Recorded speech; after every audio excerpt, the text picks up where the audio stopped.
pass it down to their children and they can't sell outside of it, then that's telling me that it won't be any blacks in there if it stays to that. You see what I'm saying? Yeah. And so I think it's like that in a lot of places, but here it's like you said, it used to be mostly black or predominantly all black, but you do see influx of different non-blacks and other people other than blacks coming here, correct? Right. Okay. Right. And you're one of the people here that's trying to build Ottawa back the way it used to be, or better.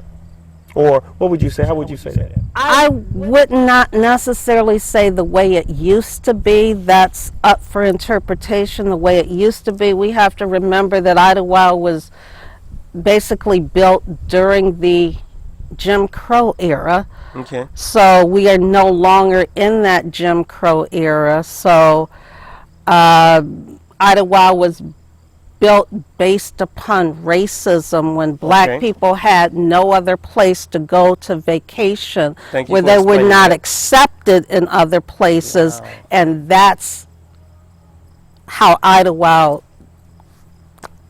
gave birth to Ottawa. Yes. We're in different times somewhat in terms of Jim Crow era is gone, but it kind of remains. Yes, okay, yes, yes. So it's so there's still a need for black spaces. There's still a need for safe havens. Okay. And so I noticed when I announced that I was opening up a campgrounds in Idlewild, and Idlewild being a historical black community, and back during Jim Crow era, Idlewild was in the Green Book listed as a safe haven spot for black people to come to, listed as a Green Book safe haven for black people to come and escape racism. And people still feel that way today because there is that racism in other parts of the country and other resorts. So even though Jim Crow has legally ended, it still kind of remains where some people don't feel comfortable at other resorts. And so when I advertised that I was trying to start a campgrounds, I was getting calls from people that was like, great, because we don't feel comfortable in the other campgrounds and they look at us funny. Wow, and really? We're like the only black couple at the campgrounds and everybody else is other colors, and they just felt like they weren't treated well. And then I started getting calls from the LGBT community saying that they didn't feel comfortable at other campgrounds and they wanted to know if they would be welcomed at my campgrounds. And I'm like, sure, everybody's welcomed at my campgrounds. So it's a safe haven. Encouraging you on to do this. To do this, yes. So you have backup. Yes. You have a college education. Correct. Okay, what kind of a degree, or what do you have in college? How far? I have a bachelor's degree in political science from Howard University. Okay. My goal back then was to become a civil rights attorney. Okay. I didn't get that far. I ended up moving out to California and having fun and partying and just couldn't get my mind right, but I eventually did sign up to go to law school, attended a little bit of law school. Okay. Well, actually, backtrack, I went to, because I wasn't quite ready for law school, I went to paralegal school and got a certificate as a paralegal and spent over 35 years as a litigation paralegal working for some major law firms in Detroit and California. And eventually I ended up in law school, but it didn't work out well, so I'm a law school dropout. But you got some experience. Yes, that is excellent, and it's always good to have, well-rounded, because like I said, you got a little bit of law and you got a little bit of fight in you for civil rights. You've got a little bit of everything, and that's what it takes these days. You just can't sit still. And for Ottawa to succeed, Yes. we just need a lot of that going on right here, Yes. because you're right. Yeah. I think there's a lot of things have been let go and a lot of things have been fought Yes. for. We had the bar, I know, the Movavi has been turned around many a times with ownership. And I believe, as a lot of folks do, it's just bad business, or a lot of folks don't know how, because you can do that. You can buy business up here and don't know how to stay in the game or operate, or Right. ins and outs. Right. It seemed like if they would let you, allow you to get what you need done, you would even know how to work it, because you've got a plan. You got plan A, plan B, and and I'm sure a lot of people are pushing behind you for that. I hope so. I'm praying it's going to work out. Like I said, I just saw a need, and I said I'm going to fill that need. And not everybody gives back to the community. Not everybody can afford to give back to the community financially. Correct. Not saying that I'm rich, but I saw a need. I have a love and a passion for Idlewild. And I just said, I want to do this. I'm going to try to do it.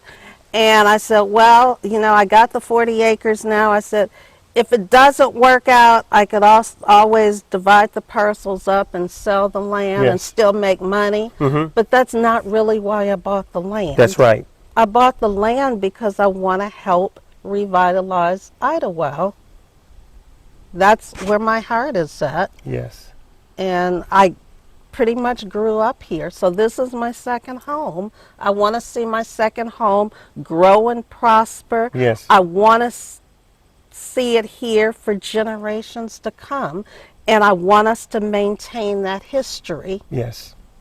Yes. And they do, like you said, they have programs going here like this. Yeah.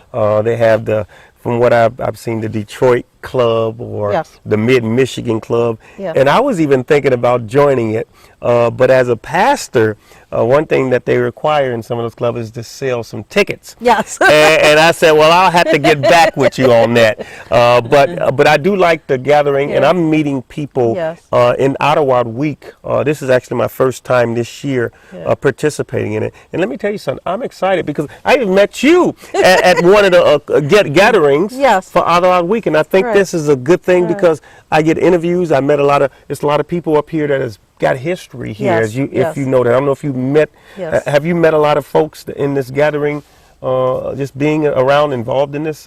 I know a lot of people just by the mere fact of being here all my life every summer, and people who were natives who were actually born in Idlewild, and I go way back with some of those families. Beautiful. Actually roller skated with a lot of folks over the years. Now, could you go backwards? I can roller skate backwards. I would always fall down. I'm not a roller skater, but like I said, you seem like you're a person that, if you look at it, now, you have a lot of fun. You enjoy your life. I do. And that's the way I think we ought to put our mindset, because it's all in your mind. When I visit people, I went to LA one time, I went to Hawaii one time. So, it's good that you can bring some of that fire back here, because as you said, there's a lot of folks that I believe need to be more motivated to give back and be able to give back to the community and put back in Ottawa. And thank God that you are here and that you are still involved, because you could have went away. I could. And stayed away. I could have.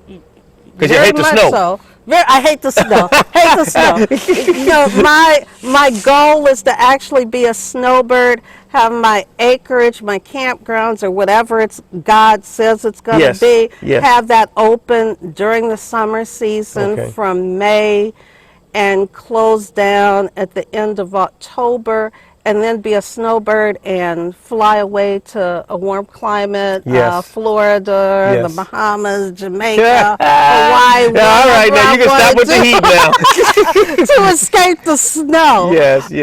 But I still, so I don't want to work every day because I'm retired. I want to enjoy life. Of course. So I don't want to be stuck in a 9-to-5 or a job every day. But I looked at the campgrounds as being something fun where I could give back to the community, but I could also have fun doing it. Yes. And once I have the land looking the way I want to, and then I can sit back and on my land and have tourists come in and have fun, and I can sit back and drink pina coladas and just talk to people and welcome them onto my land. That's wonderful. But I was starting to tweak my plans a little bit, but now I have to kind of zip my mouth a little bit because people say work in silence, work in silence. So that's what I'm learning to do. Because a minute there I was getting ready to just spill it all. No, don't tell it all. And it's like work in silence. That's good. Because I still have that passion and that excitement for what I want to do. And I still want to like tell the whole world, this is what I'm doing, this is what's going on, and this is Idlewild, this is the Black Eden, and I just want to shout to the world what I want to do. But some things you can't. Some things you can't, and I'm learning that as a new entrepreneur that you can't just go and, because not everybody is on board. So. Let me say this, the final question after I make a comment about what you just said. You're so right about that. And you're right, it all comes with experience and learning, because you can't tell everything, because there's always people out there that want to try and stop you or get in your way. Yes. And so you're right. But like you said, if God's behind you, no one can stop you. Yes. But the final question is, now, do you have children? Yes, I do. Okay. Now, you think, will you be passing your, if you want to get rid of it or something like that, will you be passing it down to your children, or you know what I mean, your property and all that stuff? And are they taking after you? Are you teaching them anything about Ottawa? That is yet to be determined. I have one son who's 32. Okay. He doesn't experience the same Idlewild that I grew up with. Okay. He grew up in the age of computers and video games. And so when he gets together with his friends, they're into technology and video games, and that's what they want to do. Yes. So I'm into kayaking and outdoorsy kind of stuff, and camping and experiencing nature, and he's not there yet. So a different path. Yeah, you know, and I have that too. I thank God, and I did an interview with my son, which you can look at recently. He was up here from Atlanta, because I got one. He's about 33 or 34. Okay. And like you said, and he's into music, and he's also he's a comedian too.